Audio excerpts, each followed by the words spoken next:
On this week's episode of 90 Degrees, we talk about plugging your betting leaks, tools in the sports betting ecosystem to improve your gambling, and how undercapitalized bettors can scale up. That and more on today's episode of 90 Degrees. Welcome to the 90 Degrees podcast, where we take an inside look into the sports betting industry.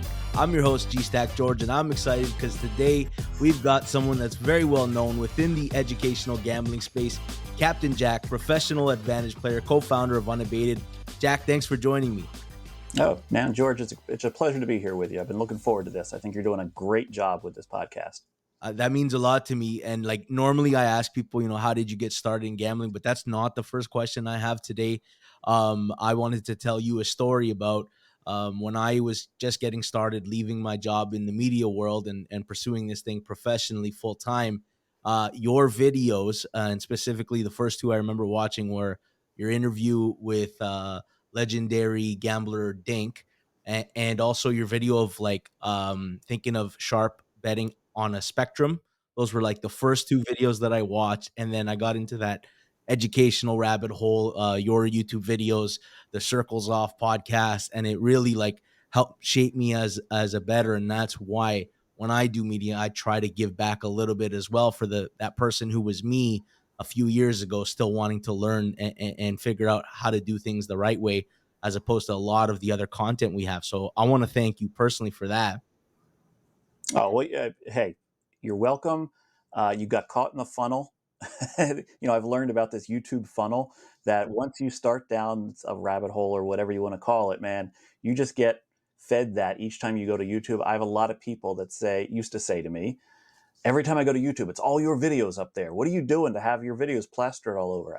I don't know. I absolutely knew nothing about content creation, video production, as you can tell by the production quality of some of my earlier stuff.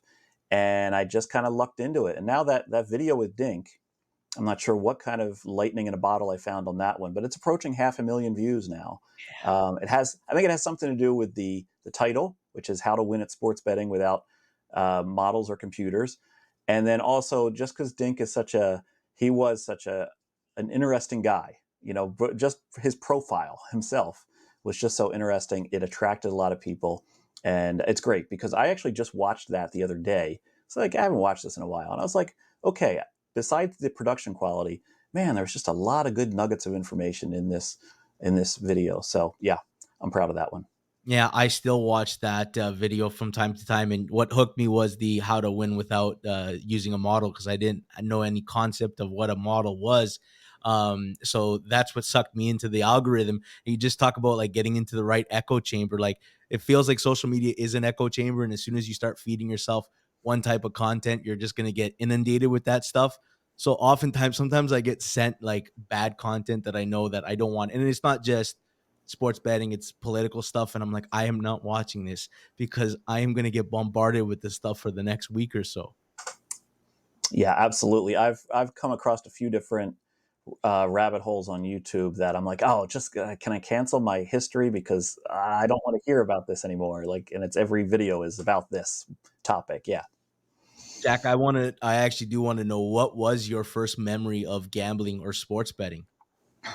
Okay, and I told this story before, but my very first trip to Vegas was a little bit of just one of those magical moments in my life. I remember we landed at 10 a.m. and the group of people I were with, it was kind of like a bachelor party type situation, although we were staying 4 to a room.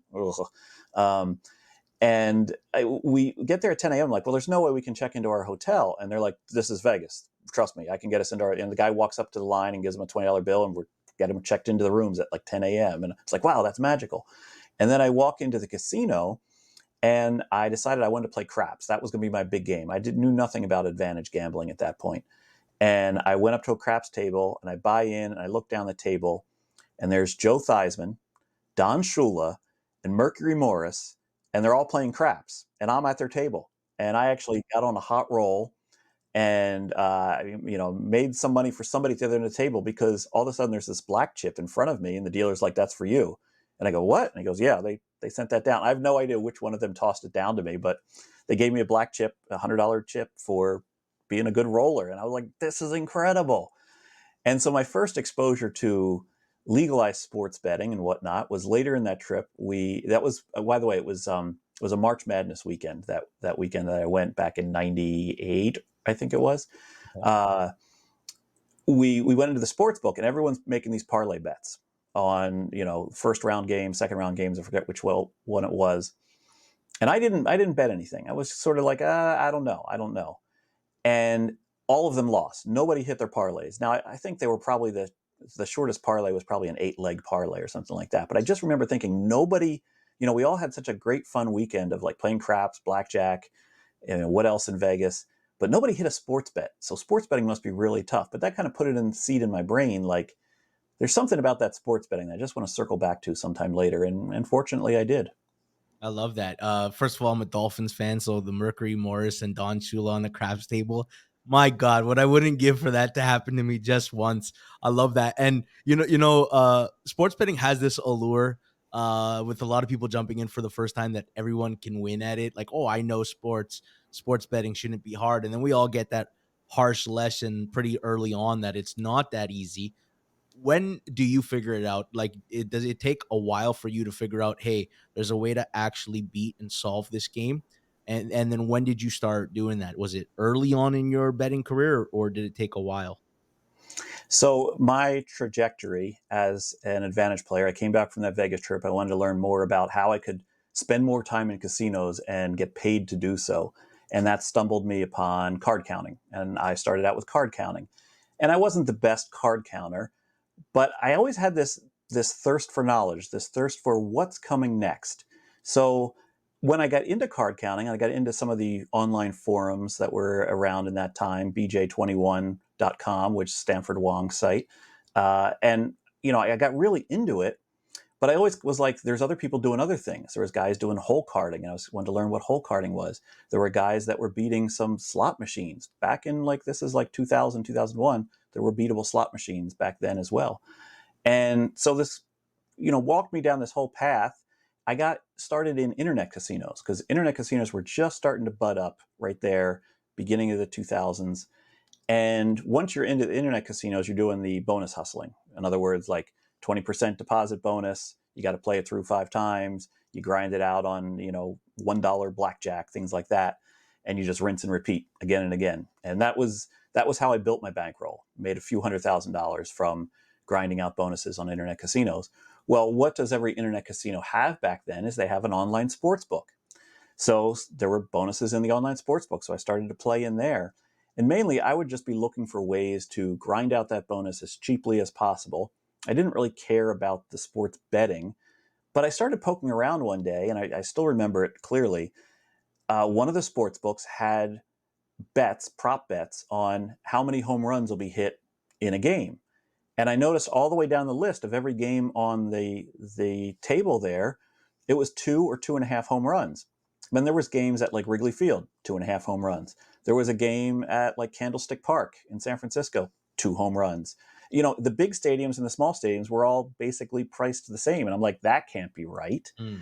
So I did a little research. I started to look at how many average home runs are hit in Wrigley Field. Well, it's dependent on the wind. Okay, let's look at the wind.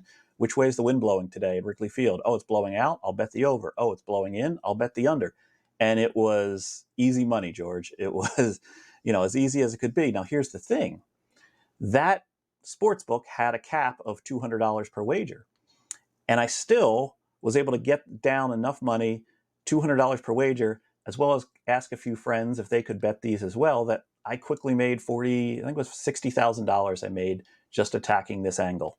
And it was, so, once you get into that and you find your first like goose laying a golden egg in sports betting, that hooks you in, that one angle. If I ever see it again and it's priced poorly, I'm going to be all over it, but it's not going to be priced poorly because eventually the markets get a little more efficient. And in this case, that sports book went under and stole about $40,000 from me. That's a story for another day.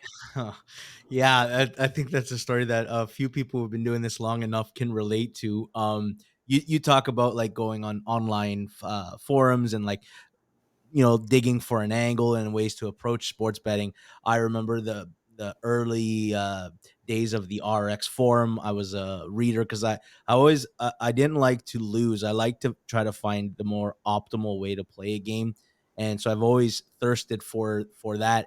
I heard you talking on a podcast, I believe, with Spanky a few years ago, and you said you read a ton, and sometimes it's like 95% horse manure, but you pull out a one piece of information that can help you a lot.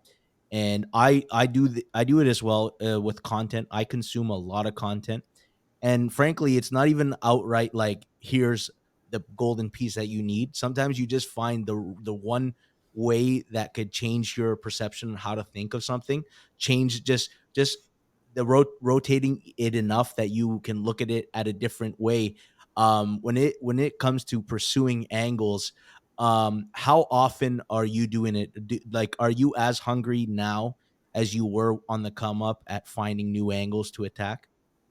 I'm probably not as hungry as I was, but I definitely still look for things. I just today, George, just today, I'm reading an article, a really fluff article about integrity monitoring in sports books, and they're talking with a sportsbook director, and the sportsbook director starts talking about how they profile sharp bettors, and he says, "Yeah, we the first five bets we know."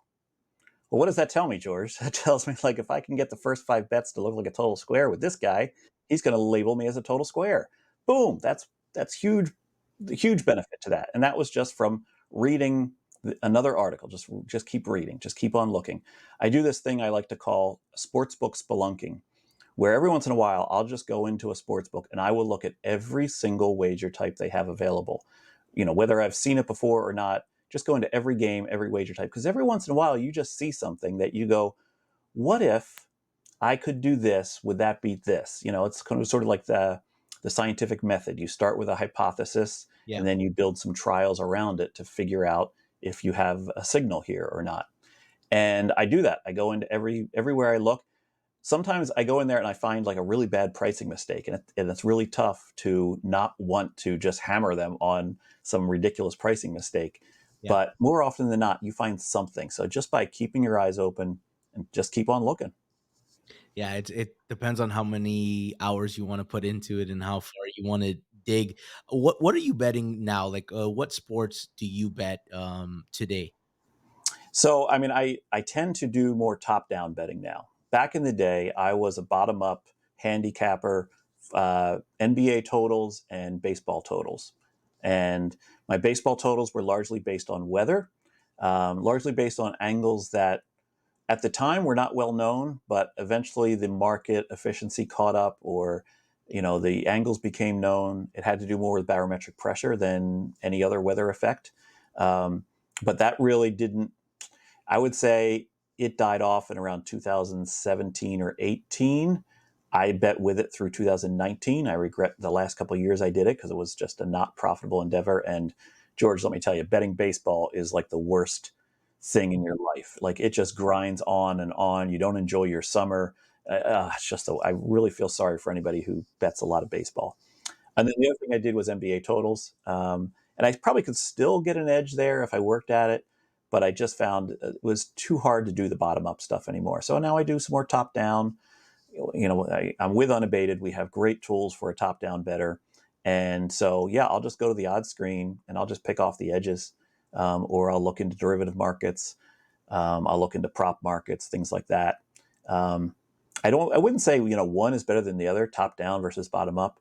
But in terms of my schedule and the amount of time that I'm at my computer working on other projects, top down betting works for me. I know, around this time of day, I keep an eye on this monitor over here. And when I see some green, I'm going to go bet it, that sort of thing. Whereas bottom up, you're just a slave to your model and making sure that its coefficients are all proper for everything you're modeling. Um, I think I kind of prefer the top down method now. Yeah, I wanna talk to you about, betting baseball and work-life balance, and I wanna do that in a little bit. Do you think that, bottom up has a little bit more longevity when you're not chasing steam in the books, see that you're beating the lines, you're beating the moves pretty frequently? Right. Like think of it in terms of what is your value to the sports book. Do they need you as much as you need them? If you're a top-down bettor, that's a tough value proposition to theorize, because honestly, you're picking off their inefficiency and you're telling them what they should already know. Whereas if you are a bottom up bettor, you're basically giving them signal that they could get ahead of being reactive to the rest of the market. You're allowing them to be proactive Yeah. if they're willing to take your action. And the smarter sports books, they are smart like that. They know that, yes, we need to allow sharp bettors in so that we get better signal as to what the true line should be, rather than just watch an odd screen and mirror Pinnacle. So yeah, it's probably easier to last as a bottom up bettor. Now, that's not to say that there's still not most sports books that just don't want winners, period. That's unfortunately the case, right? I want to ask you, do you believe that someone could be successful long term without originating or without steam chasing, just off pure talent and ability to handicap matchups? Without originating and without steam chasing, like, Yes. well, I mean, that'll be tough, because when you're originating, then you're not having to chase steam. When you're chasing steam, you're probably not originating. It's sort of like they're on polar ends there. Um, Look, here's the thing: there are a lot of different ways to win at sports betting, a ton of different ways. I'm actually amazed every time I find a new way to do it. I know prop specialists now, whereas 20 years ago when I got started, if you were just betting props, man, you were cut off really quick. Or you had to deal with very low limits and figure out how to scale around it. But there are guys now that can get down good money at props, and they just specialize on props.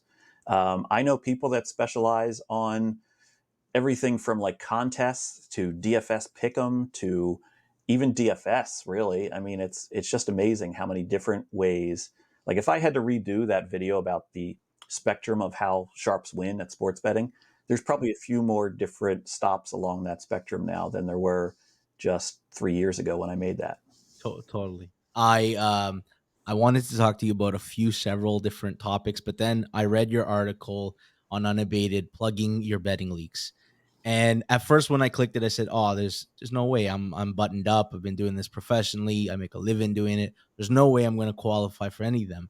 And then I read and I'm like, "Damn, there's two of them that describe me." And I kind of wanted to pick your brain a little bit about that. One of the things that caught me off guard was the recreational and reckless.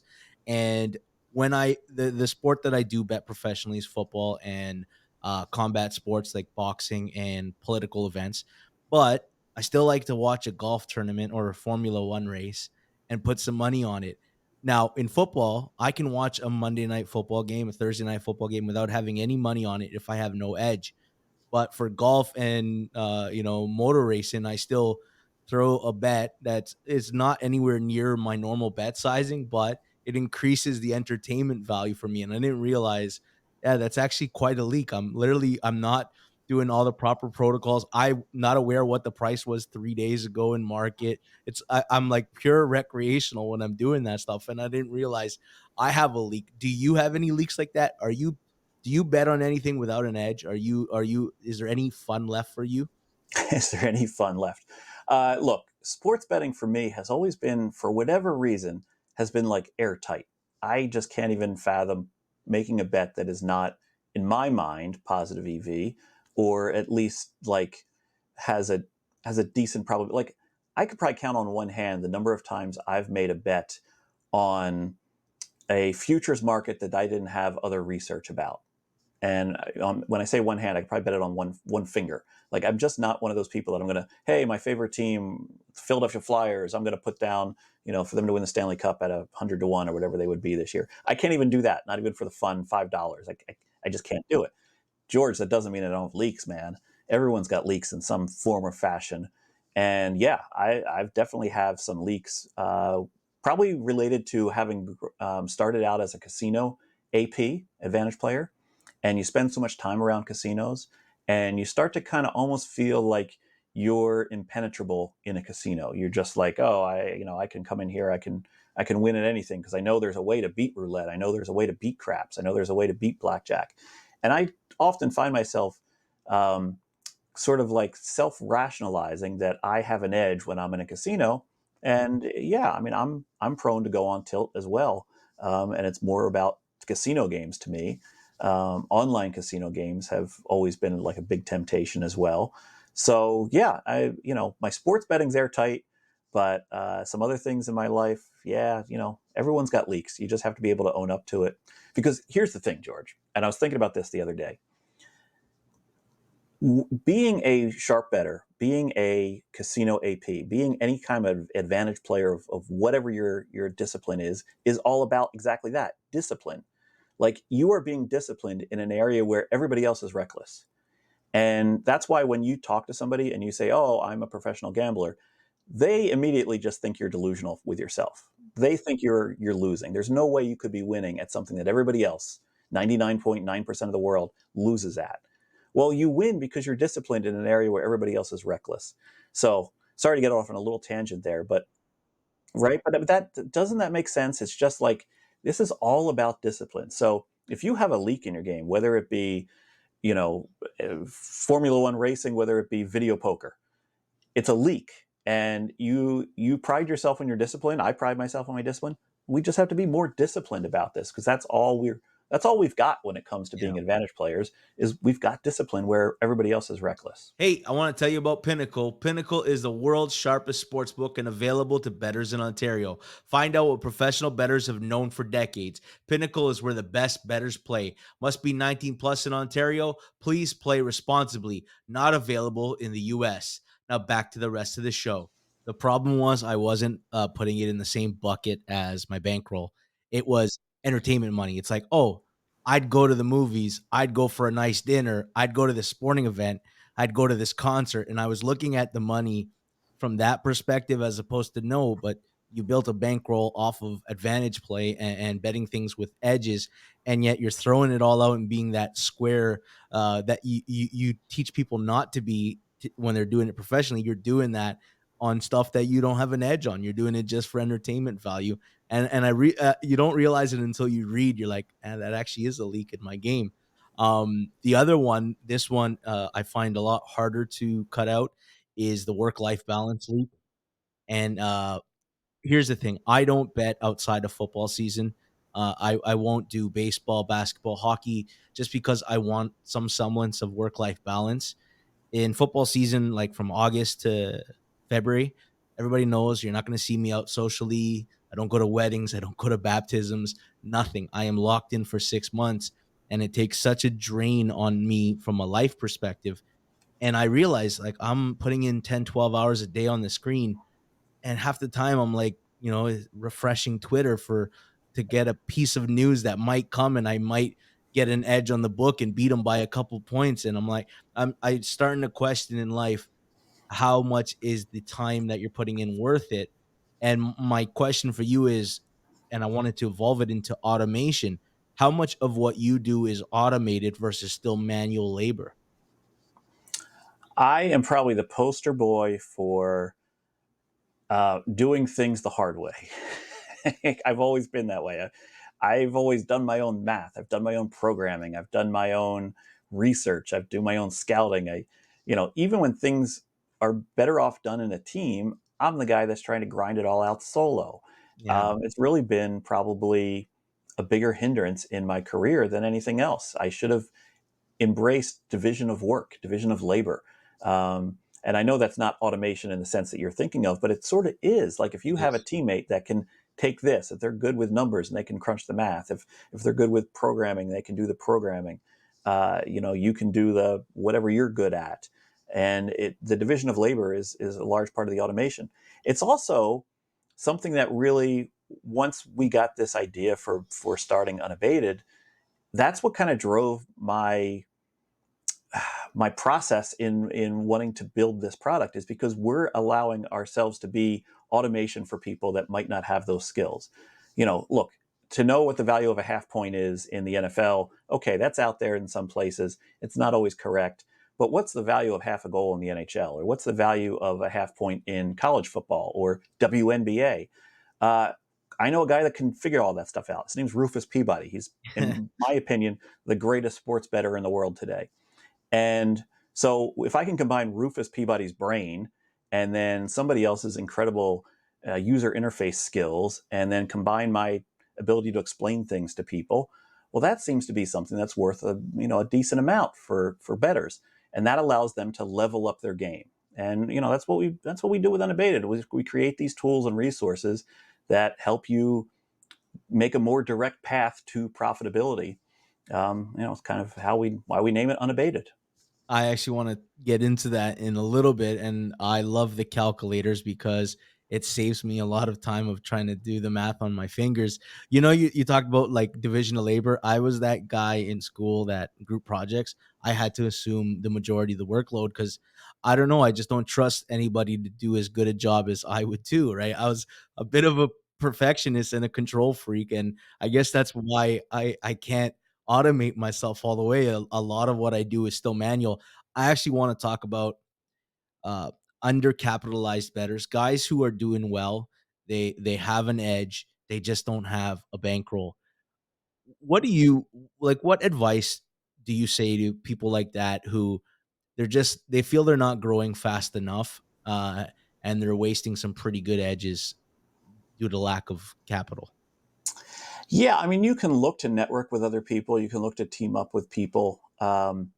It's tricky though, right? Because we know that for every quality person there is in the sports betting ecosystem, there's probably nine not so quality individuals out there. So finding your right trust group is tough. And my advice is to build small. Find that one person you can trust, and then maybe the two of you say, "Oh, we really like this guy," and you build your trust circle. And it doesn't take long to once you kind of team up like that, and if you're doing profit sharing or you're doing some kind of equity sharing, uh, you'll find that you grow a lot faster that way. It's much easier to scale upwards when you're also scaling like horizontally. Um, you can try to approach somebody who is well bankrolled. I get people approach me all the time saying, hey, look, I have this model, I can beat this sport.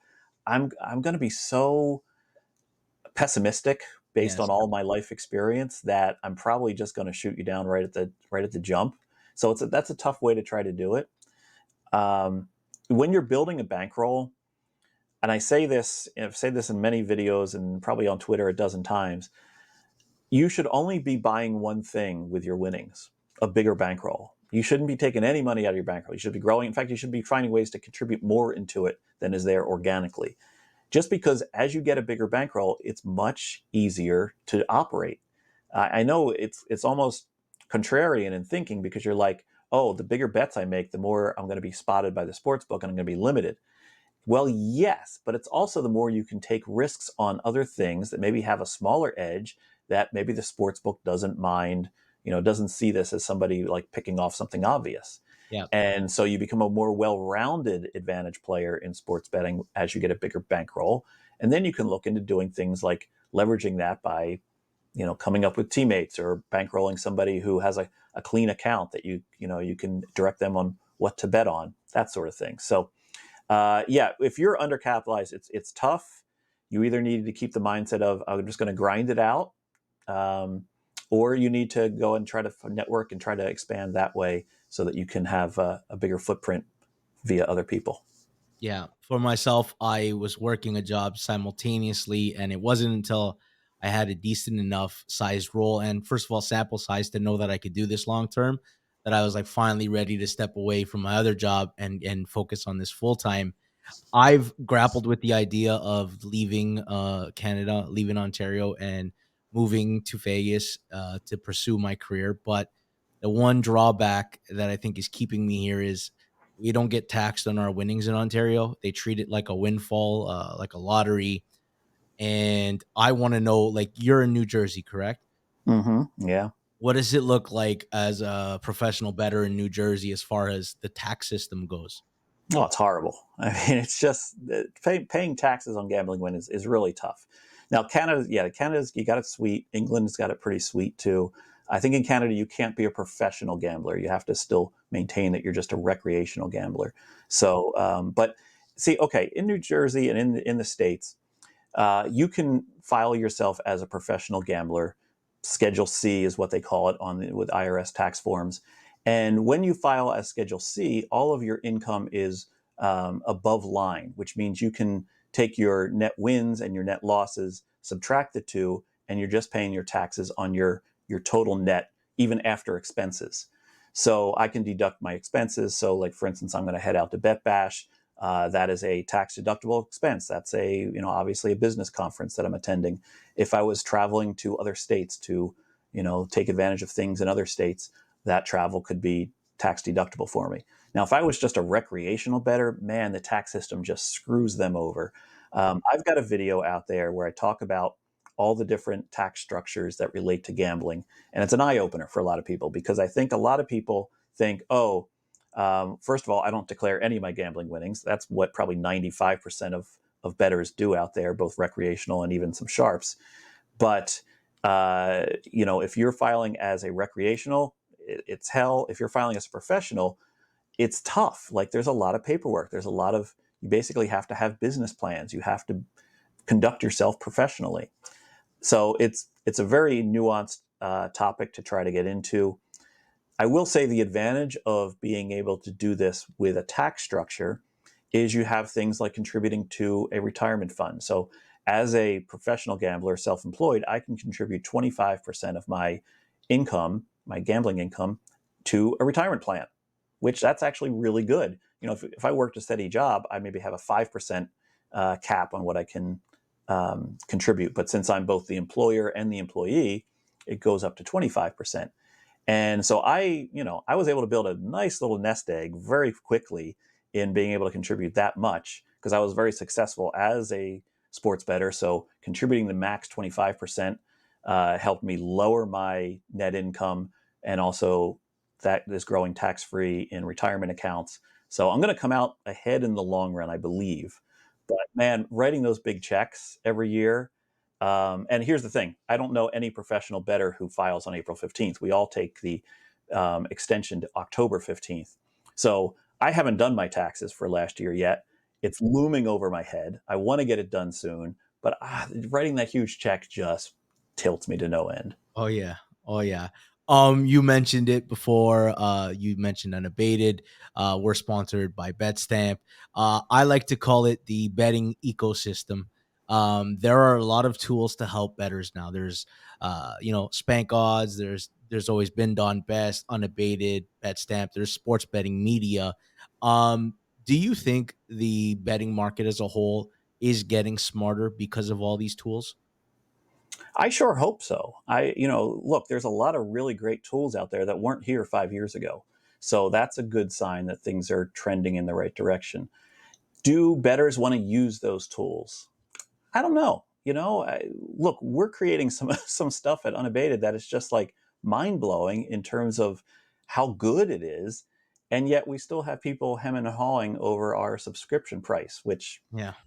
for my in my opinion, we're almost priced too low because just what you can profit from this is just ridiculous if you have a few outs.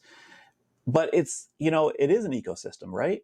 And people, a lot of people come up to me and say, "Oh, you're buddies with Spanky. How does it feel to have a product where you guys are competing against each other?" I don't think we're competing against Spanky. I don't think we're competing against Rob and Johnny and BetStamp. We all have different products that like work almost well in conjunction with each other. BetStamp has much better bet tracking than we do. We don't even try to have a bet tracker because obviously BetStamp's one of the best out there. Why try to beat them at that? Spank Odds is an odds screen with very good injury reporting and very good line change reporting. We're an odds screen that has really good pricing tools, and we help you not only identify but also quantify your edge in markets, and we kind of direct you right to it rather than having to kind of make your eyes bleed staring at the screen all day. I know a lot of people that use all of them together. They use bank odds for this, they use Unabated for this, they use betstamp for this, any others out there. So it is an ecosystem. I think there's value in most of these advanced tools that are out there. It's just a matter of what's the value for you as a bettor doing what you're doing. What do you say to the crabby pros who say, "Hey, stop giving out edges and ruining my personal markets"? Yeah, we've got that criticism a few times. Look, first of all, markets tend towards efficiency. So your edge wasn't going to last forever. Nothing I've ever done in advantage play, whether it be in casinos or in sports betting, has ever lasted the entire length. They all go through a season. They all, the casino figures it out. The sports book figures it out. We got a lot of criticism last year about our teaser product. Okay. The funny thing about that was they were criticizing us about a sports book changing their odds when that sports book, I won't mention names, already had lousy teaser odds. Like if there was really an angle there, we were telling you don't bet it at that sports book, go bet it somewhere else. But the best part about it is we created this teaser product and we thought we were creating a tool that would help people identify both good and bad teasers. And what it did is it helped people identify teasers in a different sport that nobody even knew teasers could be such a good thing about. And some people made a very lot of money betting teasers in a different sport than what you would even think you could bet teasers into. And it was a gold mine. It was a true gold mine. And I think that edge kind of still exists somewhat. The sports book tightened up right towards the end. I don't want to give away too much information, but look, these things happen, and for every edge that possibly unabated is leaking out there that could cause people to have more competition, we're probably unlocking 10 other edges that you didn't know about. So it's sort of like you give up one to get 10, hopefully. And anyway, Hey, the easiest way to improve as a sports bettor is use multiple sports books and always get the best odds. We recommend using an odds comparison tool like BetStamp. BetStamp compares odds across every sports book for games, futures, and player props. Save time and money by checking BetStamp before you bet. Download the app today. If you're looking to sign up for a new sports book, please check out the offers available at betstamp.app/circles off or hit the link in the description. If you sign up through this page, it helps support the show. Now back to the rest of the episode. It's also a nice refreshing change from people not just recommending the Wong teaser, which we've all heard year after year, and they're like, listen, there can be some edges that don't fall within the Wong teaser format. And I thought that was refreshing. I know what I use Unabated for. I love comparing lines. I have a lot of different outs that give me a lot of different price points and a lot of different lines, and even some that let me buy a half a point or a point off numbers that are key for cheap. And I've used Unabated to find out, hey, which line is better if I can get both different prices. I also love reading articles. I'm the guy, the moron who, whenever a medical study comes out, I read it so that the next time I'm arguing with somebody or somebody's trying to tell me something, I can actually give them real perspective because I've read the article. I didn't just read the headline that came out of the article.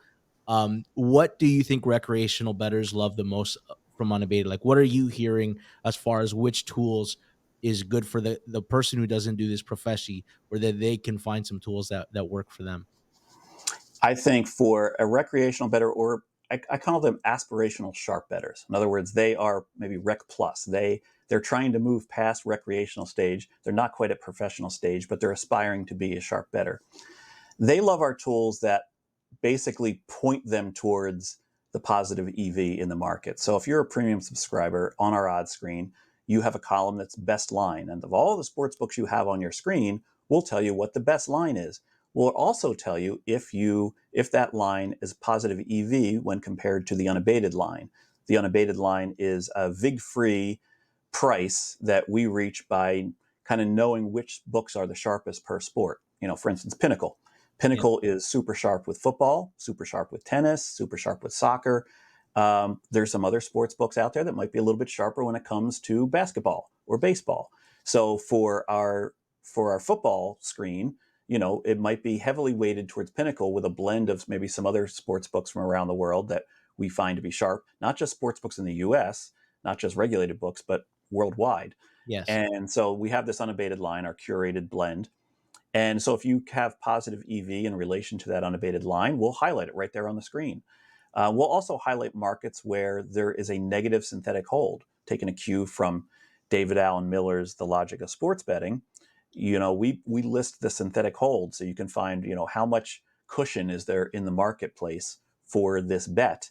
And in case there's an arbitrage opportunity, we highlight it in green and say, look, there's a synthetic hold in this market based on the sports books you have on your screen. And I think that's really valuable to a lot of aspirational bettors. Kind of gives them that leg up of not only knowing where the positive EV plays are, but then quantifying it. And then from that, they can say, okay, a 2.3% edge. All right, well, like if I'm doing quarter Kelly, then I should bet 2.3% of my bankroll divided by four and all this stuff. But at least it helps them kind of get to that next level quickly.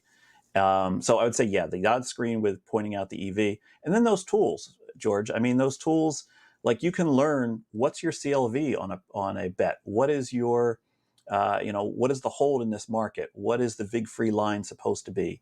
We have a hedge calculator that Rufus made that's like total calculus. It's not an arbitrage calculator. It's a calculator that helps you optimize the growth of your bankroll if you find yourself in a situation where like you're betting a golf outright and you have somebody at 40 to 1, but it's down to just like two people down the back nine. Should you take a hedge situation? How much should you take? He created that for his own use, and we have it on the site. That one's totally free.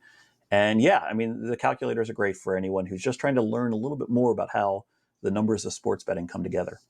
Let's talk about media, because sports betting media has been growing and there's a lot of bad stuff out there, but there's still some really good stuff if you know where to look. You've been doing media for a while. Like I discovered, like you kind of led me down this rabbit hole of educational sports betting content through your YouTube stuff. Unabated starting to do more media. Was that always the plan from day one? Or is that just something you've evolved into? Yeah, I mean, when we started Unabated, we had basically a four-man group. It was Rufus, who's the data science brain. It was Dan Fabrizio, who he had started Sports Insights and Fantasy Labs that got bought out by the Action Network years ago. It was Matt Snyder, who is this engineering whiz that can help us code anything. And then it was myself for content. So we had like a head of business, a head of content, a head of engineering. And then on Rufus's business cards, we put head full of ideas because that's what Rufus was. He was the idea guy. So yeah, the plan always has been to expand our content. I got very involved in growing the business, and it's been a very aggressive business to build.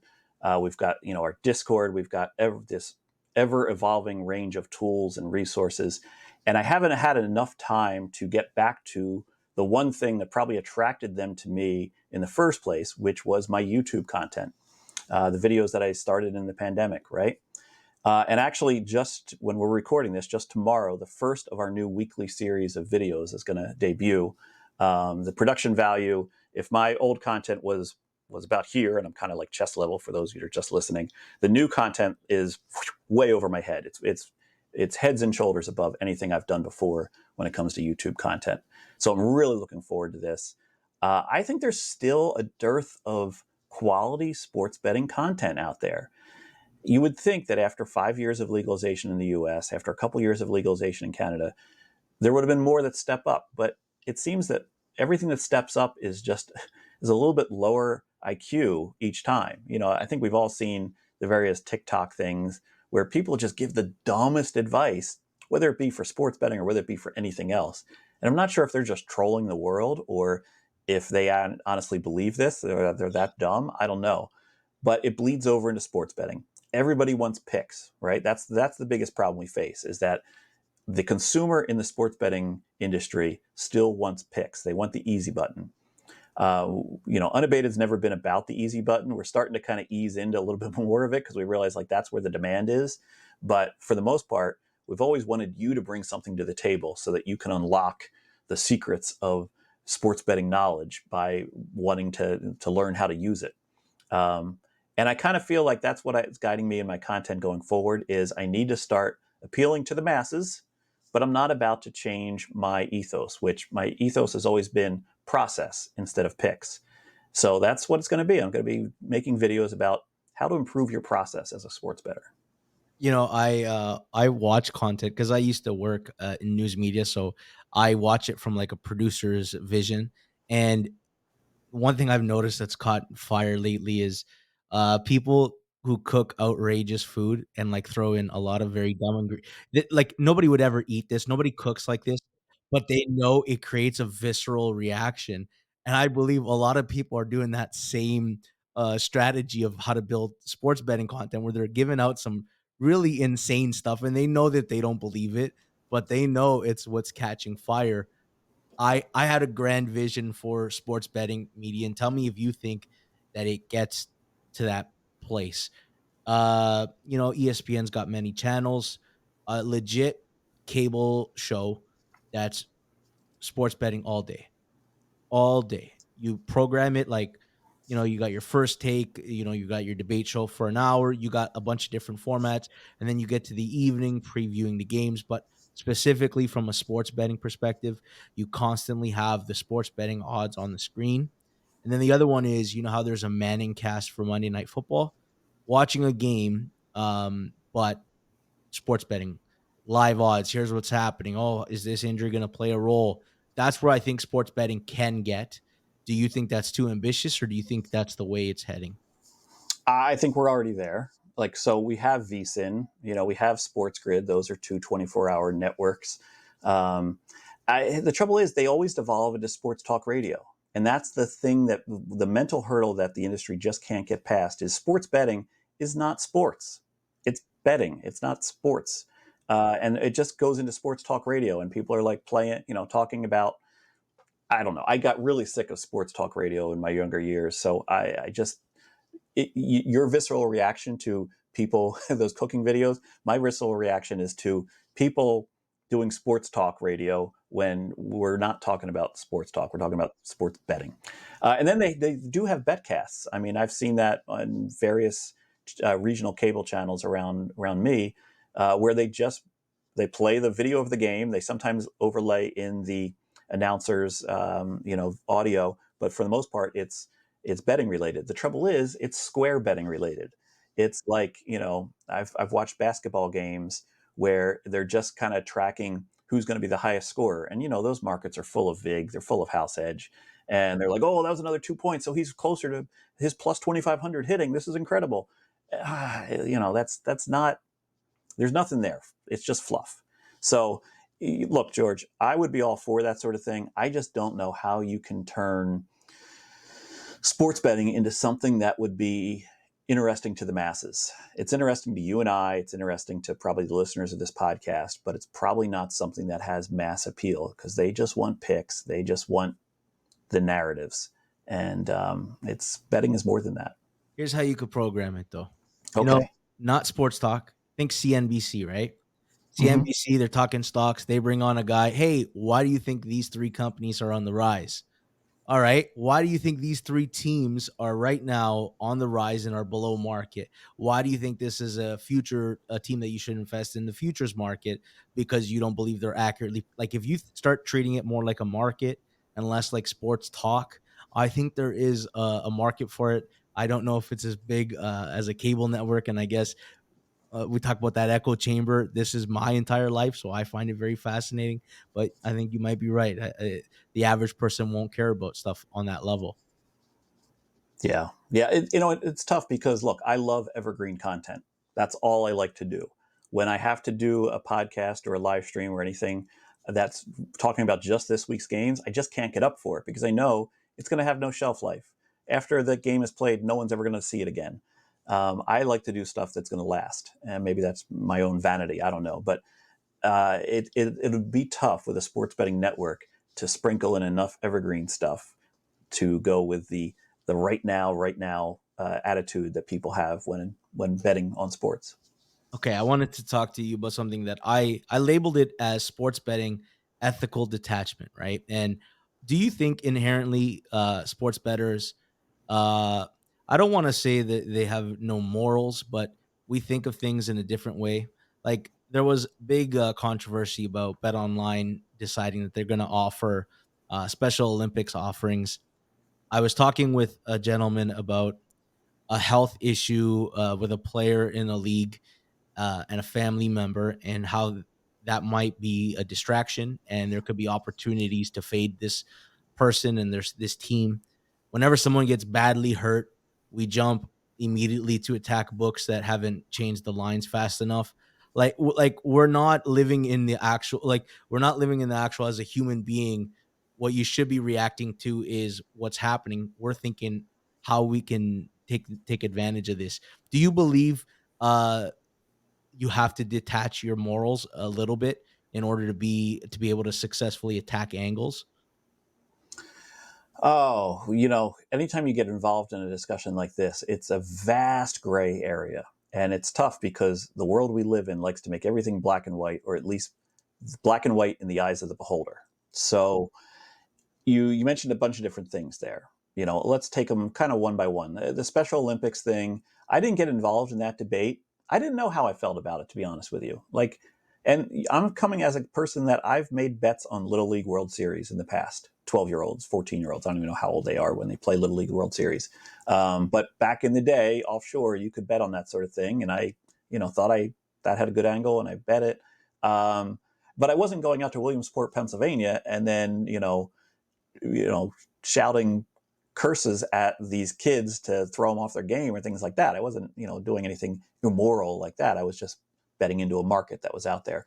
Um, and in terms of like betting on something where you see something happen and your reaction is what's the effect on the betting market instead of is that person okay? Well, whether that person is okay or not, it's not like you're an EMS responder on the sidelines. You're not like, oh, I'll go rush out to DeMar Hamlin here, but first I want to make a bet against the Bills. So I don't think there's more of a moral dilemma there. It's just information asymmetry for you to get something before the rest of the market gets it or reacts to it. Um, where I get into sort of the moral dilemma of things is when you take shots at sports books that there's very little chance that this is going to stand up. It's sort of like you're just taking a shot for shot's take, and it's not the longevity of your count diminishes so much when you take shots at sports books.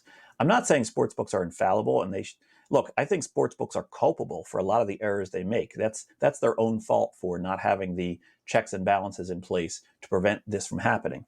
But you're kind of doing a disservice to your longevity as a bettor when you're trying to like squeeze yourself into every angle that you see crack in the system.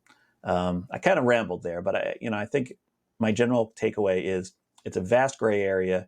It's a spectrum of gray, and it's tough to really nail down what's right and what's wrong. All right, how about this one? 3 years ago, Super Bowl, Chiefs are playing the Bucks. Andy Reid's son drives drunk, gets in an accident, uh, causes a little girl to have serious injuries. Didn't die, fortunately. You're thinking as a sports bettor, you start to enter the thought process: is Andy Reid going to be distracted? I mean, it's hard as a father not to think about your son whose life is going to change because he ended up doing jail time after. You have to go through those thought processes, right? And that's the part where like we're so morally detached where rather than think of the human aspect, we're wondering if we can find an angle that could help us win in this situation. And that's the sometimes I think of that and I don't know how to feel about it. Well, look, was there anything you could do for that little girl? No, right? So, thoughts and prayers. I mean, how useful are they? In my opinion, no. I don't think there's any moral dilemma here. It's the same as if, like, you saw on the news that there was a huge okay, we'll use something from the news. You see this war in Ukraine. That's very, and especially since they're sending U.S. aid and U.S. defense systems, it might be a good time to buy stock in a company that is a defense contractor for the United States that's going to be providing arms that are potentially going to kill people, maybe innocent people. Um, it's just how business is these days. But I don't think it's anything for sports bettors that we're wired any um, different than an average person would be. No, it's have you ever watched the show Billions? Yes. And the whole premise of how he got rich after 9/11 because he found some opportunities to make money. And it's like I mean, I guess that's how it works, right? That's how people find advantages and think of the way the direction the world is heading. Getting away from that because I want to and go on a more positive note. I love the Circus contest, Survivor Millions. My question is because my betting partner just went down and bought us 10 entries into the Survivor, and we bought up a bunch of Survivor, the Circa Millions. The thing is, if we were allowed to sign up from home, I already know we would have grabbed 20. We would have done 10 each for Survivor. I know friends that aren't gonna go, but they would enter. Why do you think that they limit it to you have to enter Nevada and Vegas to sign up? Because I think they're putting a cap on their potential market by doing this. Yeah, I mean, it's related to the Wire Act of 1961 here in the US, which was actually instituted by the Kennedy administration to prevent the advertising of sports betting across state lines, illegal sports betting.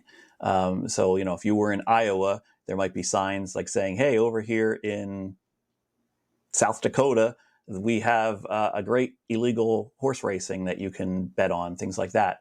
That's where that all came from. Fast forward ahead, and now it's the thing that keeps us from having interstate gambling in the US. It's only available intrastate.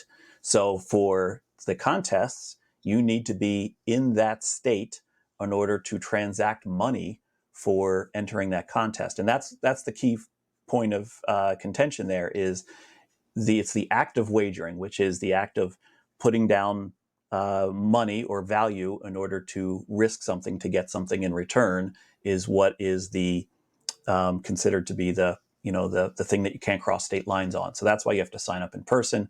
But you can use a proxy who is in the state, and you're basically in Canada, and you're telling your proxy in state what to bet on. That's okay because there's no money changing hands in that process. And then when they put the bet in, that's considered the bet, and that's happening ring fenced within the state. It's crazy, George. Man, these laws are so outdated and it's so restrictive, and it's killing what could be.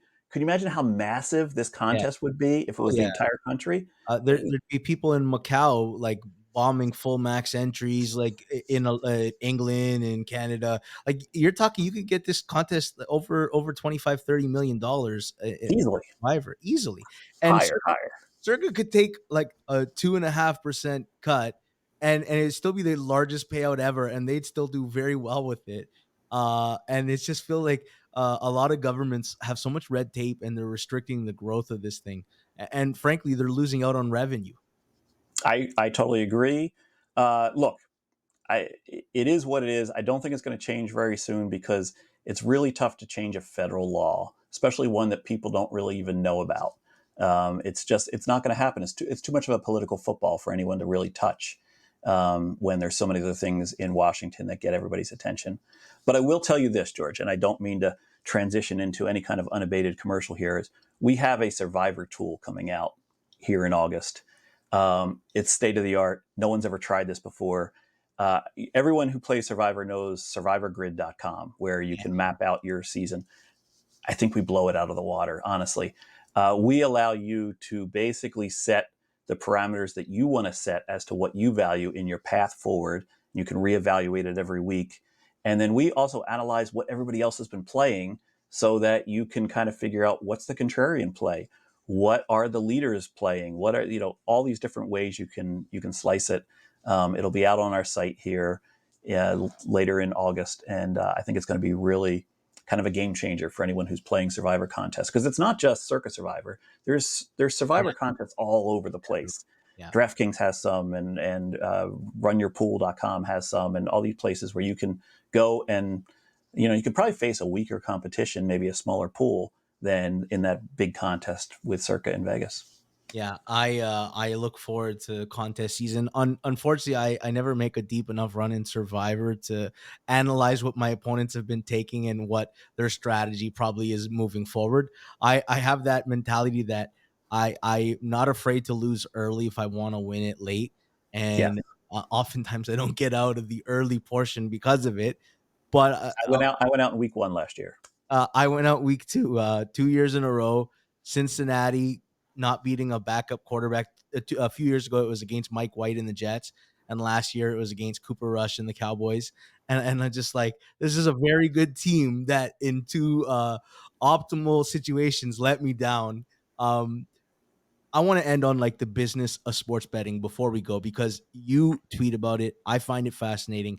This might be a more niche audience that will actually enjoy this portion, but I want to tell you a story first of all, because in Ontario we got legalized. We have like 30 legal sports books, and I still have a lot of political connections from when I worked in news media. And one executive had told someone that I know that, and remember, we launched in April of last year. They said, we can't wait till hockey season because it's going to be so big for us. And this executive has this mentality, oh, Canadians love hockey.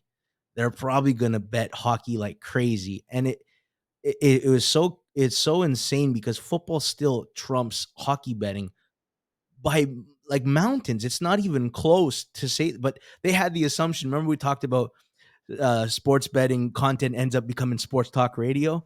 They think, oh, those dumb Canadians are just going to bet all the hockey. We're going to have the best hockey betting period. And I'm like, no, it's still football's still king here too. People still want to bet the NFL. Do you think some executives at these sports books are truly in tune with what the sports bettor thinks, wants to experience? No, no, they're so not. I mean, look, that same executive probably said, baseball is going to be big in the United States. It's a national pastime. Baseball's a boring sport to bet on. I'm sorry, it is. I mean, it's actually better in some ways because there's not a clock involved. But look, football is king because football is an amazing sport to bet on. Uh, I first started to see it in 2018 when we had the European influx into the U.S. of these companies. They just didn't understand the American culture. They were used to the European culture, which is very different when it comes to gambling. And I've outlined this before. There's four different cultures in the world, in my opinion, when it comes to gambling.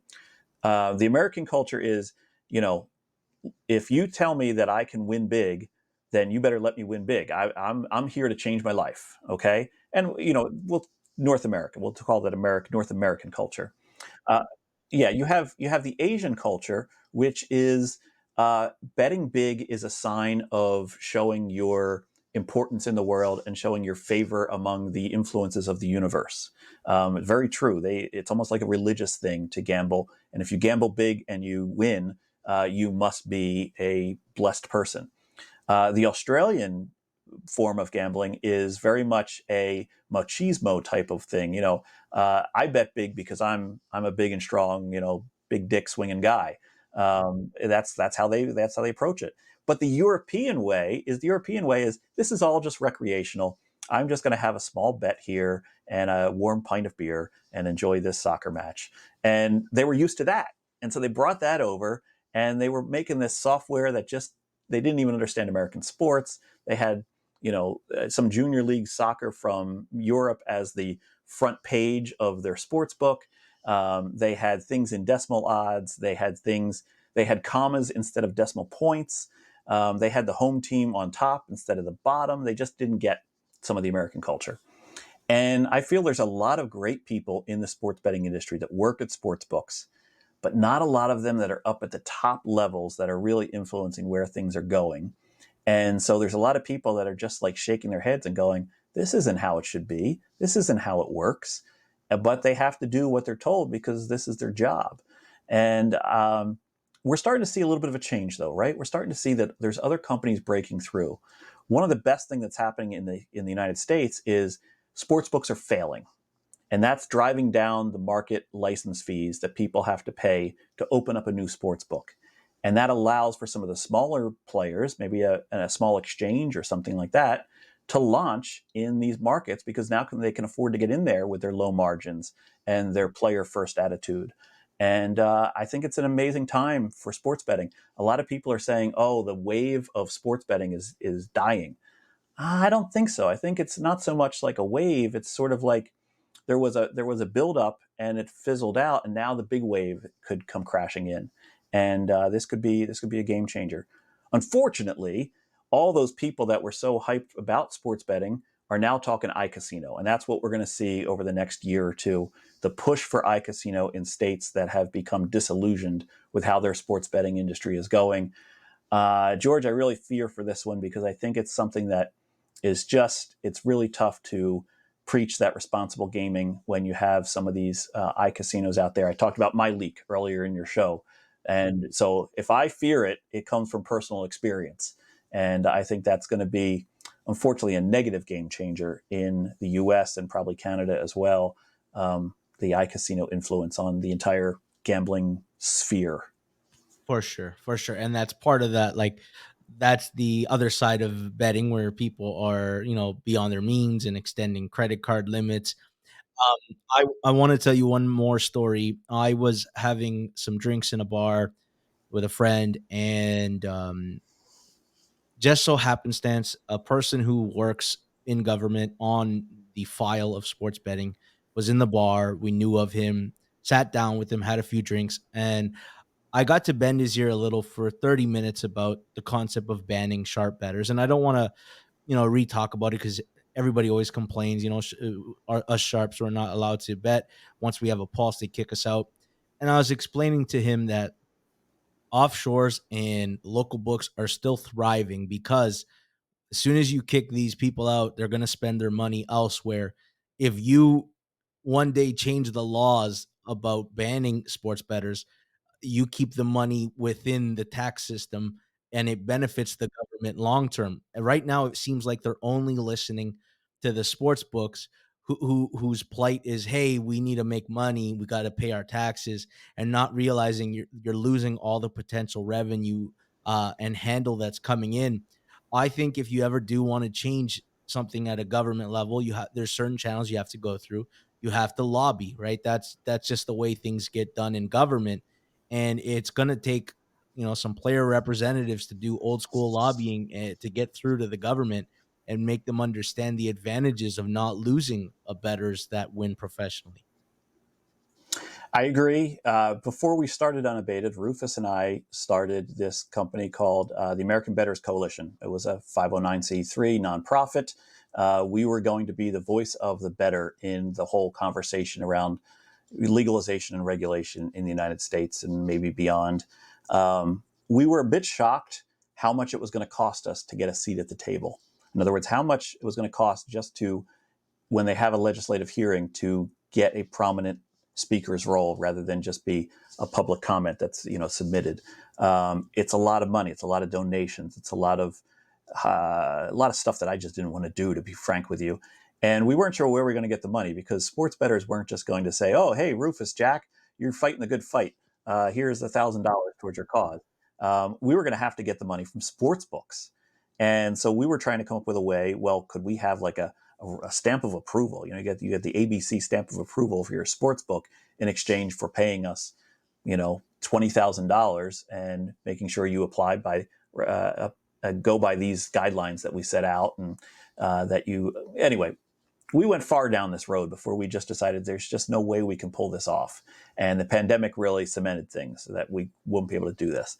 But I agree with you, George. It's unfortunate that a lot of legislatures they've passed these laws, they've handed it off to regulators that really have no idea what they're even regulating. They're usually lottery commission people, and lottery commission people have never lost a day in their life. In other words, the lottery never has a negative day. It just doesn't.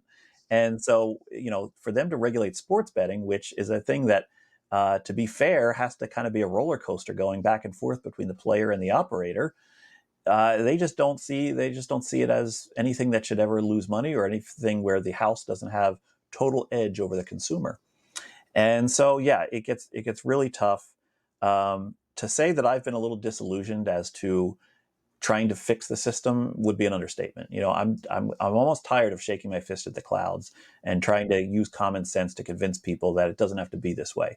But I have a little bit of hope, George, in that in Australia just a month ago, or 3 months ago they held hearings. A month ago they came out with the results of those hearings, and they're instituting sweeping changes over how sports betting is regulated in Australia. Everything from allowing minimum bets that should be allowed for consumers to having sort of like an ombudsman that sits between the regulator and the operators and the consumers that is totally unbiased in the situation. They're not running on tax money that the operators are paying in. They're just like this layer. I think that would do a lot of good in the U.S. to have a layer that kind of understands both sides of the coin. So I think I think there's a lot of progress that can still be made on the front of limiting and things like that. But the problem with that discussion is the two sides completely talk past each other. The bettors say, you got to allow us to bet. We want to bet as much as we want to bet. And the sports books are saying, oh, but if we allowed that, you'd hit us for like $100,000 on a player prop. No, we wouldn't. We understand that there's limits to everything in terms of like practicality limits and liquidity limits. But the two sides just can't seem to get on the same page to even hash this out. So I think in the meantime, we just have books that are willing to take bets, but they're only willing to take bets on things that they already know that they can bookmake properly.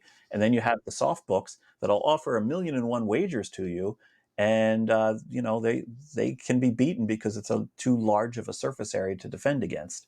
And I don't know. It's be careful what you wish for sometimes too. Like maybe we're better off with more soft books that we can dink and dunk on than have everything be sharp and you wouldn't be able to find an edge anywhere. Yeah, it's that push and pull and finding what the right final balance will be. I'm a delusional optimist, so I believe one day there will be changes in that format. I hold that hope out. I have one last question for you, Jack. You are very well respected within the circles of. I see you with people that work in sports books. Bettors respect you. You have taught a lot to a lot of different people. You have a fascinating life story. A lot of the stuff I didn't want to revisit because you were on Circles Off with Rob and Johnny a couple of years ago, and you told some fascinating stuff about your time playing in casinos and advantage play.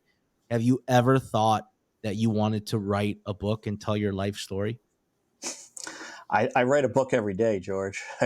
It's in the form of 280 character tweets. It's in the form of Discord posts. It's in the form of appearing on podcasts and making videos. Yeah, I feel like I've already put too much work into this to actually like sit down and write a book. Just keep searching for my name, and maybe you'll find something new each time I talk, and that can be the book that people buy. Or an episode of 90 Degrees where There you go. a little bit more of Jack's life. Jack, I want to thank you, man. You've been such a great guest, and you were very gracious with your time. All right, George, this was a pleasure. Thank you for having me. Thank you so much. Hey, that's it for me. Another edition of 90 Degrees is in the books. I want to thank my guest, Captain Jack, professional advantage player, co-founder of Unabated, the sponsors of this podcast, Pinnacle and BetStamp, and my producer, Jason Cooper. Thanks for listening. Do me a favor before you go. Like the content, subscribe, share, and comment. We'll be back next week with another guest on the 90 Degrees podcast, where we take an inside look into the sports betting industry. That's it for me. Hope you enjoyed. Until next time.